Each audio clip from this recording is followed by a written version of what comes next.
What's going on is Anton from antondaniels.com. I appreciate you guys for continuing to rock with me. Just getting ready for the day. We got Afro Beats that's going to be here all weekend, so I'll be at that both Saturday and Sunday.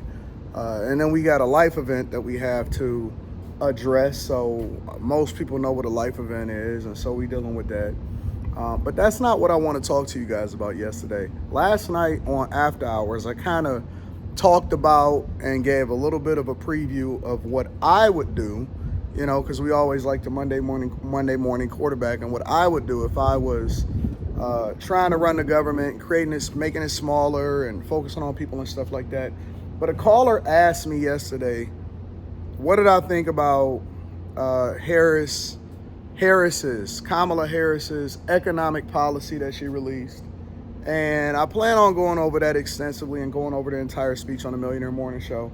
But I think that it's an absolute disaster, 100% disaster, from the capping to the $25,000 if you pay it for 2 years. Don't you know that your ability to be able to pay for 2 years and then to get a free $25,000, which we haven't even qualified how we're going to be able to pay for millions of people getting $25,000. But neither here nor there about raising the national debt and continuing to up inflation and them trying to control the price of housing and things like that instead of controlling the environment in which people can make more money in and limit the government overreach, which would ultimately create a more conducive environment for business owners and people that work for businesses alike. Forget all of that, right? Let's just think about it on a brass tacks level. I'm not going to deep dive into it on this video again because I plan on going into it on the Millionaire Morning Show. And make sure that y'all tap into the Patreon. Link is in the description because we bag chasers. We're going to get to the money no matter what. We're going to find out where the money is and we're going to go get it. We got Stock Club. We do meetups. We do all of that. So make sure you link down to the Patreon in the description. And then T. Chanley, 40% off your first order plus 20% off for life. It's a phenomenal product. Ladies get it for the fellas. Fellas don't wait for the ladies to get it for you. I'm just going to talk about what I see here in Michigan. So yesterday, it was the online auction for taxes, right? And, you know, the tax foreclosed properties in specific counties. And so the one that I invest in is Oakland County, which just so happens to be the most prosperous county in Michigan, which is outside of Detroit, meaning that we call it Metro Detroit. It's the suburbs of Detroit. And so some of the most prosperous places. And then also on top of that, and this is the part that they don't talk about, on top of that, there's a city called Pontiac. So in Oakland County, Pontiac is largely considered, you know, the redheaded stepchild in that, you know, a lot of times anybody that lives in Oakland County knows, and it's not to say Pontiac is bad, Pontiac needs a lot of work. You know what I'm saying? Just to be like, Pontiac needs a lot of work, and that they're not even policing themselves. It's being policed by the sheriffs and the county itself, and so that tells you something. But I like to buy property, I like to buy land, and so I'm paying attention to different things that's happening. And I understand some of the properties that's going in Birmingham. Birmingham is where a lot of the athletes and stuff that you know play for the Pistons and the Lions, they stay over there.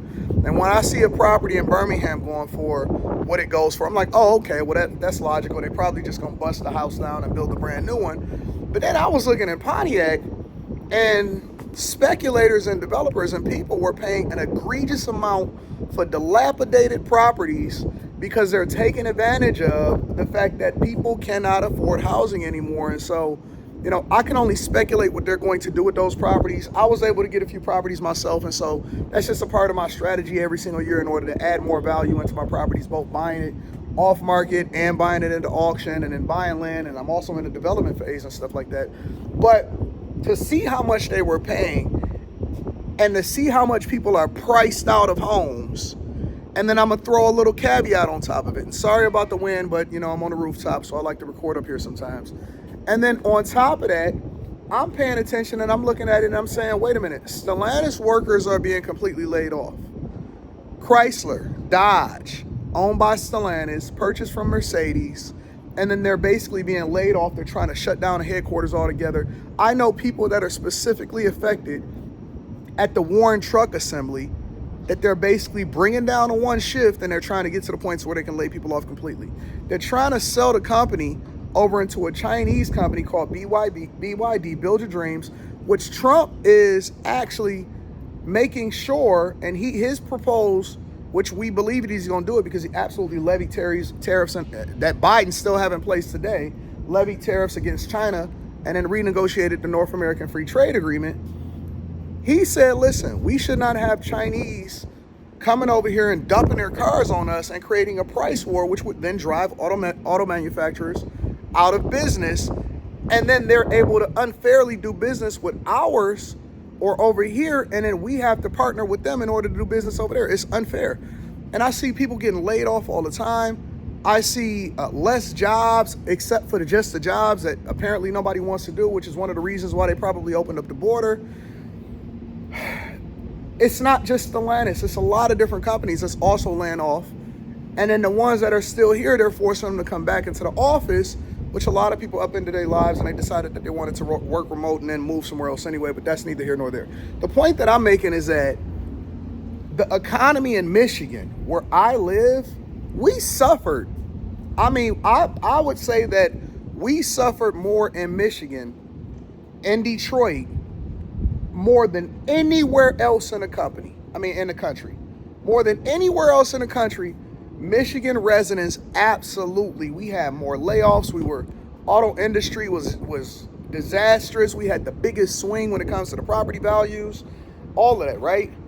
And over the years, we've been rebuilding. The city has been phenomenal. USA Today, 2021, 22, and 23, just to give y'all some facts, named our Riverwalk the best Riverwalk in the entire country. I think San Antonio was up there and stuff like that, but we've been thriving here. I mean, as far as continuing to take control of our own economy and our city, no credit. I don't think that at all that the governor had any role in this, but the foundation of what was to come was long set before even our current mayor and administration, which he's doing a phenomenal job also, was put into place. And so we took our fate into our own hands and started working behind the scenes. But if we just continue to have disastrous policies, which is basically driving up the rate of inflation, and then also on top of that, the economy is not thriving and everybody is reeling, and it's creating a class war to where most people can't even afford to go to the grocery store and fill up their own pantries. And then you throw in this economic policy, which is completely horseshit on top of it. It's going to create an environment that is not conducive, and it's going to throw everything in a disarray, and it's going to become more outpriced, and it's no reason. I was looking at those auctions yesterday, and I was thinking to myself, it's no reason for some of these properties to be going for as high as they're going for over in this particular city. And that's not a diss to the city, but that's just, I know the market because I live here and I've been participating in the real estate market for years now, well over a decade. There's no reason for those properties to go up like that except for speculation. And so it's a lot of people that's being priced out. And I think that the Michigan economy specifically would be absolutely destroyed, and the Midwest would suffer. If we had another 4 to 8 years of this administration in power, oh my God, it's going to be crazy. And so y'all got to wake up. Y'all got to wake up. I'm about to call my barber over and have him hook me up so I can look halfway decent when I go to Afro Beats today. But y'all got to wake up and stop doing this identity politics things and become an informed voter.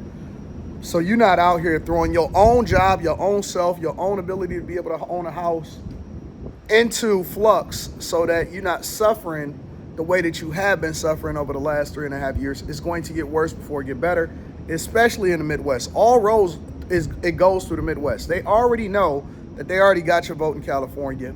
They only go over there for fundraisers. Already know that they got your vote in New York. They only go to New York for fundraisers. Already know exactly how people are going to vote in different parts of the country. And so that's why they've been focused on. That's why she picked Tim Walz from Minnesota. That's why she was vetting out Shapiro, because they absolutely have to win Pennsylvania. All roads lead through the Midwest, Michigan, Ohio. We already know how, Chicago and Illinois is going to vote. So that's what it is. It's blue. It's blue.